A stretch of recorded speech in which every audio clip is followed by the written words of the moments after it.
ঠাকুরের আতুল চরণে প্রণাম জানিয়ে, আরাধ্যা জগৎজননী বড় মায়ের আতুল চরণে প্রণাম জানিয়ে, পরম পূজ্যপাদ বরদার চরণে প্রণাম জানিয়ে, পূজনীয় আচার্যদেবের চরণে প্রণাম জানিয়ে সকলকে রানন্দিত জয়গুরু বলে আলোচনা প্রসঙ্গে দ্বিতীয় খণ্ডে। সন্ধ্যা উত্তীর্ণ হয়ে গেছে। রাত্রের অন্ধকারে আশ্রমে সম্মুখে দিগন্ত বিস্তৃত প্রান্তর, এক রহস্যময় নীরবতা নিথর হয়ে আছে। উপরে তারাভরা আকাশ হাতছানি দিয়ে অনন্তের পানে ডাকছে মানুষকে, আর তার পটভূমিকায় শান্ত ও অনন্তের মূর্ত মিলনবেদী পরম প্রেমময় শ্রী ঠাকুর মানুষকে ইঙ্গিত করছেন সীমার মধ্যে দিয়ে কেমন করে অসীমকে স্পর্শ করতে হয়। কেষ্টদা শিক্ষা সম্বন্ধে কথা তুললেন। তপবনের শিক্ষকও কয়েকজন আছেন। কেষ্টদা ত্বরিত সিদ্ধান্ত গ্রহণের ক্ষমতা শিক্ষার মধ্যে দিয়ে সঞ্চারিত করা যায় না, এবং তা কেমন করেই বা করতে হয়। শ্রী ঠাকুর: হ্যাঁ, শিক্ষকের প্রতি টান থাকলে টকটক করে হয়ে যায়। শিক্ষকের চলনাও আবার টান উদ্রেক করার মতোই হওয়া চাই। শিক্ষক হবে প্রীতিময়, অথচ ছেলেদের সঙ্গে সম্মানযোগ্য দূরত্ব রেখে চলবে। তার ইষ্টমুখীনতা এতখানি সহজ, সক্রিয় ও মুখর হওয়া চাই যা ছেলেরা সবসময় বোধ করতে পারে। এমনতর চরিত্র ছেলেদের আকৃষ্ট করবেই। তখন সেই শিক্ষককে খুশি করার জন্য ছেলেরাও পাগল হয়ে ওঠে। এই রকমটা থাকলে তখন সব কাজই ক্ষিপ্রভাবে করে শিক্ষককে সুখী করার প্রবৃত্তি হয়। তার থেকে ত্বরিত সিদ্ধান্ত গ্রহণের ক্ষমতাও গজায়। স্ত্রীর প্রতি টান না থাকলে সিদ্ধান্তের একটা দাঁড়াও থাকে না, তাই তাড়াতাড়ি সিদ্ধান্তে আসতে পারে না। হয়তো জিজ্ঞাসা করছে এখানে অসুবিধা আছে, এখানটা ছেড়ে বাড়ি চলে যাবে কিনা। তার যদি ভালো লাগা বলে কিছু থাকতো, তবে সব দিকে এমনভাবে নিয়ন্ত্রণ করত যাতে এখানে তার থাকাটা হয়। কিন্তু এই যে জিজ্ঞাসা করে, তার মানে আমার কথা মতো বাড়ি গেলে বেঘরে পড়ার ভয় থাকবে না। তার আদত ইচ্ছা তার বাড়ি যাওয়া, এখানে ভালো লাগা নেই, অথচ মনে ভয় আছে আমার মতো না নিয়ে গেলে যদি কোনো ক্ষতি হয়। কিন্তু এটা হয়তো জানে যে কেউ এখান থেকে চলে যায়, সেটা সাধারণত আমি পছন্দ করি না। তাই দো আসলা ভাব থাকে, পট করে স্থির করতে পারে না। মানুষের নেশা যদি একমুখী হয় তখন তার সিদ্ধান্ত গ্রহণে দেরি হয় না। বাধা বিঘ্ন বিরুদ্ধতা যত যাই থাক না কেন, কিছুরই তোয়াক্কা করে না। সে তখন যা সমীচীন বলে বিবেচনা করে তা করেই। কেষ্টদা: অনুসন্ধিৎসা তো ধর্মের একটা প্রধান জিনিস, এর শিক্ষা কেমন করে দেওয়া যায়? শ্রী ঠাকুর: অনুরাগী মূল বস্তু, ও থাকলে সব আসে। হয়তো পট করে একটা কাজ করে নিয়ে আসতে বললেন যাতে মাথা খাটতে হয়, পারা মাত্রই বাহবা দিলেন। আবার যদি নাও পারে এইভাবে পরিচালিত করলেন যে সে যেন নিজে থেকেই পারল, এমনটা বোধ গজিয়ে দিলেন। এমন করে ছাত্রের অনুসন্ধিৎসা পুষ্ট হতে থাকে। বাস্তব কাজকর্মের মধ্যে ফেলতে হয়, শুধু পড়াশোনার মধ্যে আবদ্ধ রাখতে নেই। হয়তো একজনের একটা খবর আনতে পাঠালেন, খবর নিয়ে আসার পর সেই সম্পর্কে যা যা জ্ঞাতব্য থাকতে পারে পই পই করে জিজ্ঞাসা করলেন, সেটা সম্বন্ধে সে খোঁজ নেয়নি। সেটা আবার খোঁজ নিয়ে আসতে বললেন, তখনও আবার খুঁটিয়ে খুঁটিয়ে জিজ্ঞাসা করলেন আপনি প্রশ্নগুলি কেন করেছেন, তার বাস্তব উপযোগিতা কী, তাও আবার বুঝিয়ে দেবেন। এইভাবে এমন করে এক একটা জিনিস ধরবেন যে সেই ব্যাপারে দুনিয়ার যা কিছু জানবার, যা কিছু ভাববার, যা কিছু করবার, তা না জেনে, না ভেবে, না করেই সে পারে না। কাজকর্মের মধ্যে ফেলে এইভাবে প্রত্যেকটা জিনিস নিখুঁতভাবে 16 আনা বুঝবার, জানবার ও করবার প্রেরণা দিবেন। তখন দেখবেন ধীরে ধীরে একটা ন্যাক আসবে। হয়তো পণ্ডিতকে বললেন দারোগার দোকান থেকে শুনে আয় তো বার্লি কত করে। সে হয়তো এসে আপনাকে বলল বার্লি 5 সিকে করে। আপনি তখন হয়তো জিজ্ঞাসা করলেন কি বার্লি 5 সিকে করে? 5 সিকের কৌটোয় কতটুকু আছে, আর কি কি বার্লি ওই দোকানে আছে, কোন বার্লি কেমন, কোনটা দামি, কত কত রকম কৌটো পাওয়া যায়, খোলা বিক্রি করে কিনা, করলেই বা কি দাম। এই প্রসঙ্গে হয়তো জিজ্ঞাসা করলেন বার্লি কিসের থেকে হয় বলো তো। পরে আবার দোকান থেকে খবর জেনে আসতে পাঠালেন, জেনে আসলে খুশি হয়ে খুব তারিফ করলেন। এইভাবে করিয়ে নিতে হয়। বোধ বিবেচনা পাল্লা বাড়িয়ে দিতে হয়। আমরা যদি আধ খোঁচড়াভাবে চিন্তা করি, আধ খোঁচড়াভাবে কাজ করি, আমাদের নিজেদের যদি অনুসন্ধিৎসা না থাকে, চতুর চলন না থাকে, চারচোখা দৃষ্টি না থাকে, কোনো একটা জিনিসের ভালো মন্দ, ন্যায় অন্যায়, সুবিধা অসুবিধা, উপযোগিতা অনুপযোগিতা, অন্য পাঁচটার সঙ্গে তার সম্পর্ক ইত্যাদি তলিয়ে দেখবার বুদ্ধি ও অভ্যাস যদি আমাদের না থাকে, আমরা যদি বড় পণ্ডিত তৈরি করে খুশি থাকি, তবে কিন্তু অনুসন্ধিৎসার চার্জ দিতে পারবো না ছেলেদের মাথায়। হাতে কলমে কাজ নিজেরা যত করাবেন, তত প্রতি পদক্ষেপে অনুসন্ধিৎসার প্রয়োজনীয়তা উপলব্ধি করবেন। শিক্ষিত লোক বলে আমি বুঝি করিতকর্মা লোক, তাকে যেখানে ছেড়ে দিন সেখানেই সে অজেয়, সব কর্মে সিদ্ধি তার করতলগত। তাই তার চাই বুদ্ধিমত্তা, অনুসন্ধান ও ইচ্ছা শক্তির অনুশীলন। প্রকৃত ও বৈশিষ্ট্য অনুযায়ী প্রত্যেককে নতুন নতুন পরিস্থিতির মধ্যে, নতুন নতুন দায়িত্বের মধ্যে ফেলে কাজ হাসিল করে আসবার জন্য খেপিয়ে দিতে হয়। প্রত্যেক ছাত্রের জানা ও অভিজ্ঞতা জগৎ শিক্ষকের নখদর্পণে থাকা চাই। এমন কাজ দিতে হবে যাতে সে সহজ জ্ঞানে সাহায্যে তার জানাগুলি প্রয়োগ করে সে কাজ করতে পারে। এইভাবে অজানাকে জানার উপনীত করে দিতে হবে, এটা শিক্ষার একটা মূল সূত্র। আর অন্যকে নিয়ন্ত্রণ করার ব্যাপারে ছেলেপুলেদের লাগাতে হয়। দুনিয়ায় আমাদের সবচাইতে বড় কারবার মানুষের সঙ্গে, কিন্তু নানা প্রকৃতির মানুষের কেমন করে সত্তা সম্বর্ধনা সহায়ক করে নিয়ন্ত্রণ করতে হয়, সেই শিক্ষা আমরা ছেলেদের দিই না। ওই শিক্ষা যদি না হয় তবে সব শিক্ষাই নিষ্ফল হয়ে যায়। তাই একজনের হয়তো খুব রাগ বা অভিমান হয়েছে, তখন তার আরেকটা ছেলের উপর হয়তো আপনি ভার দিলেন, যা ওর সঙ্গে এমন করে মিশবি যে 5 মিনিটের মধ্যে সে হাসি খুশি না হয়ে পারবে না। তুই ঠিক পারবি, যা, এখনই যা। এমনতর কাজ হাসিল করতে করতে অনেক অনুসন্ধিৎসা, অনেক শুভবুদ্ধি, অনেক চারিত্রিক বল বেড়ে যায়। তখন তার ভাবা লাগে কোনভাবে কোন কথাটা বললে, চোখ মুখের চেহারা কেমন করলে, কণ্ঠস্বর কেমন হলে, হাসিটা কেমন হলে তার ভালো লাগে। এইগুলি দিয়ে ভাবা ও কাজে ফুটিয়ে তোলা চারটিখানি কথা নয়, কতগুলি ক্ষেত্রে এরকম করতে করতে দেখবেন সে কেমন দক্ষ কৌশলী হয়ে উঠেছে। একজন হয়তো কৃপণ মানুষ, ওল্লার পাছা টিপে খায়, আপনি লাগিয়ে দিলেন আর একজনকে। ওর কাছ থেকে 5 টাকা আদায় করা চাই ঠাকুরের জন্য। এগুলি খেলাধুলোর মতো চালাতে হয়, এক একজনকে দিয়ে এক এক রকম করাতে হয়। তখন দেখবেন অনুসন্ধিৎসা করে বক্তৃতা করা লাগবে না। ছেলেরা আপনা থেকেই অনুসন্ধিৎসা হয়ে উঠবে। গরজ বড় বলায়। ছেলেদের অনুসন্ধিৎসা হবার গরজ ও প্রয়োজনের মধ্যেই ফেলুন। নিজেদের সেই গরজ প্রয়োজনীয়তার মধ্যে নিরন্তর রাখুন। ইষ্ট স্বার্থ পূরণী স্ততস্বেচ্ছ এবং আগ্রহ মদিরতা নিয়ে তবে দেখবেন সহজেই হবে। শিক্ষাটাকে আড়ষ্ট ও বই খাতার কলমের মধ্যে আবদ্ধ করে তুলবেন না। শিক্ষাটা জীবনে গোড়া থেকে শেষ পর্যন্ত জুড়ে। আর এর ক্ষেত্রে শুধু ক্লাসের ঘর নয়, এর ক্ষেত্র জগতের ঘর। তাই শিক্ষককে একটা ব্যাপার দৃষ্টি দিয়ে নিজেকে নিরন্তর প্রচেষ্টা ও প্রস্তুতির উপর রাখা লাগে, তবে তার শিক্ষা ছাত্রকে বৃহত্তর জীবনে উপযুক্ত করে তুলতে পারে। এই শিক্ষা হয় জীবনীয় ও জীবন্ত। সাধারণভাবে মাঝে মাঝে অনুসন্ধিৎসা এবং উদ্দীপনী প্রশ্নাদি করতে হয়। আর ছেলেপুলে যে কোনো প্রশ্নই করুক না কেন, ভালোভাবে তাদের বোধগম্য করে উত্তর দিতে হয়। আমি অঙ্কের ক্লাসে জিজ্ঞাসা করলাম, 1 আর 1 2 হয় কি করে? দুটো এক বরং হতে পারে। পৃথিবীতে কোন দুটো জিনিস তো অবিকল আর দেখা যায় না? সবই তো স্বতন্ত্র, সবই তো বিশিষ্ট।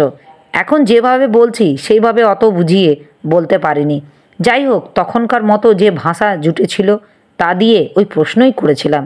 আমার প্রশ্ন মনে, মাস্টার সেই কীরকম বেদম মার, আমাকে একেবারে পাড়ে ফেলে দিলেন। আমি বুঝতেই পারলাম না আমার অপরাধটা কী, কেন এত মারলেন মাস্টার মশাই। সেই থেকে অঙ্ক শেখা আমার চাঙে উঠে গেল।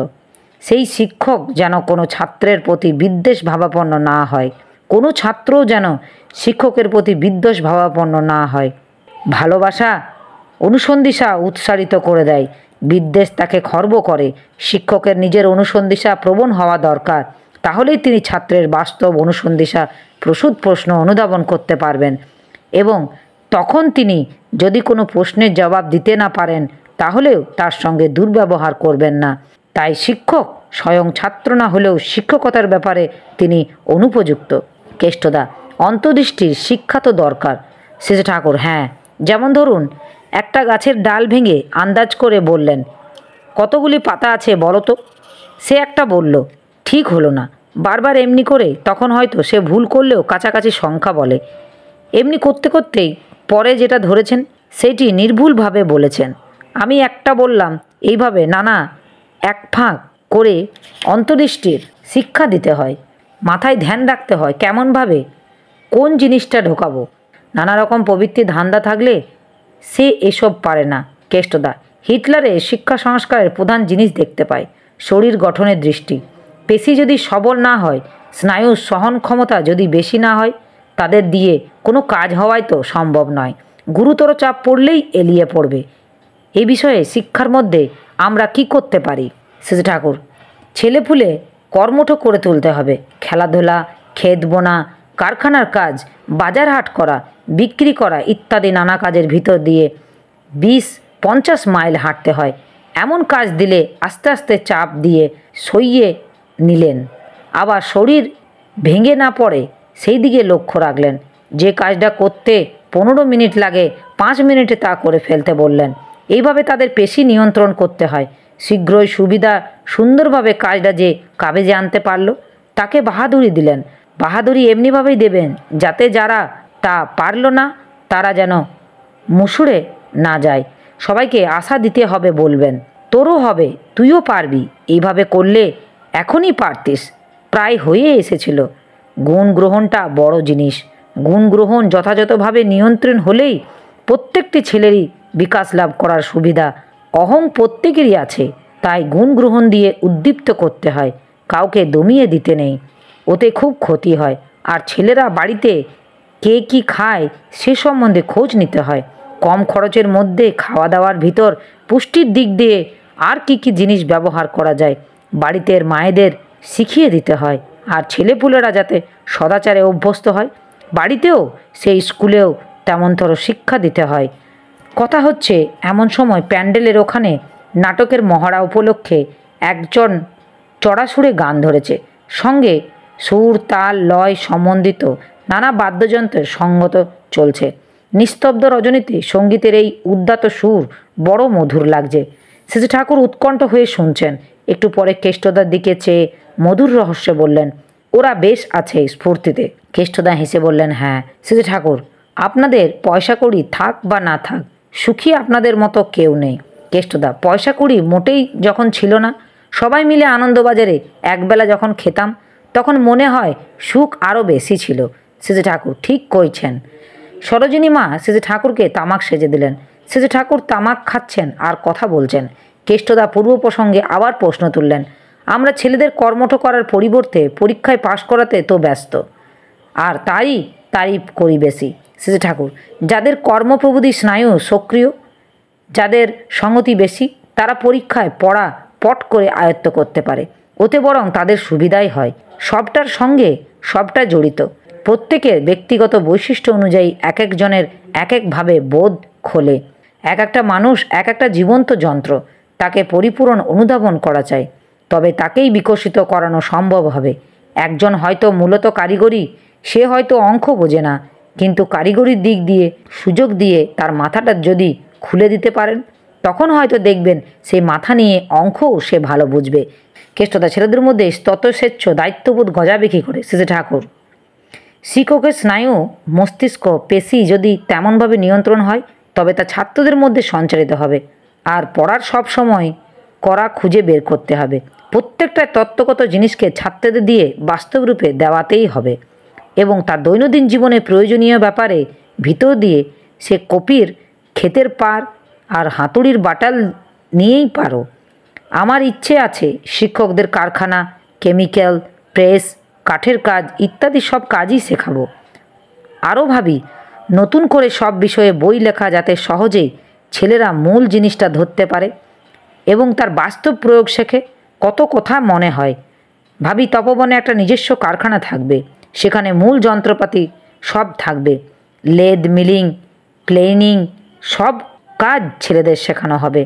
প্রেসের মেশিন থাকবে, সে কাজ শিখবে, আর শিখলে কামারশালার কাজ, কাঠের মিস্ত্রির কাজ, বাঁশ ও বেতের কাজ, ঘর বাঁধা রাজমিস্ত্রির কাজ, কাপড় বোনার কাজ, টাইপরাইটিং না।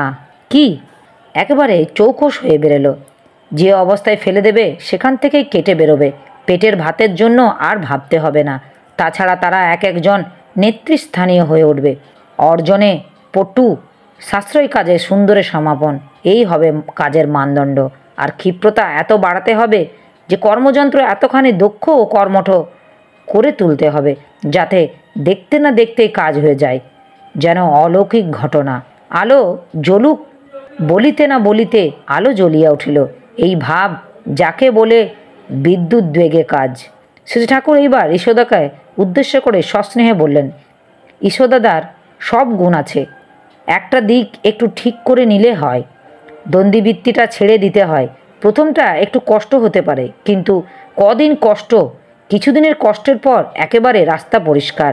6 মাস কষ্ট করে যদি 4 দিন রাজার ছেলের মতো থাকা চাই, তবে সারা জীবনকে দৈন্যগ্রস্ত হতে থাকতে চায়। কেষ্টদা কথা প্রসঙ্গে বললেন, যাজন অনেকে করে, কিন্তু যাজন কাকে বলে তা বলতে পারে না, জানে না শ্রী ঠাকুর। না জেনে আরম্ভ করা ভালো। পড়ার সময় কোকিলকে যদি কুকিল উচ্চারণ করতে থাকে, ধমক দিয়ে সঠিক উচ্চারণ যদি বলে দেওয়া যায়, সে তখন 10 বাই 20 বার উচ্চারণ করে ঠিক করে নেয়। কারো হয়তো একটু বেশি সময় লাগতে পারে। এই যা, পড়ার অভ্যাসটা আয়ত্ত করাও কম কথা নয়। ভুল পড়তে লাগলে যারা জানে তাদের কথাই সারে। কেষ্টদা, যাজন তো সব ব্যাপারের মধ্যেই হবে। ধরুন ব্যাকরণ পড়াচ্ছি, সেখানে যাজন কেমনভাবে করা যায়? শ্রী ঠাকুর, ব্যাকরণ পড়ানোর সময় কেইসান যাজন করেছি দেখেন নিন। সব জিনিস বোঝানোর জন্য টুক করে নতুন নতুন ছোটোখাটো শব্দ দৃষ্টান্ত আমদানি করতে হয়।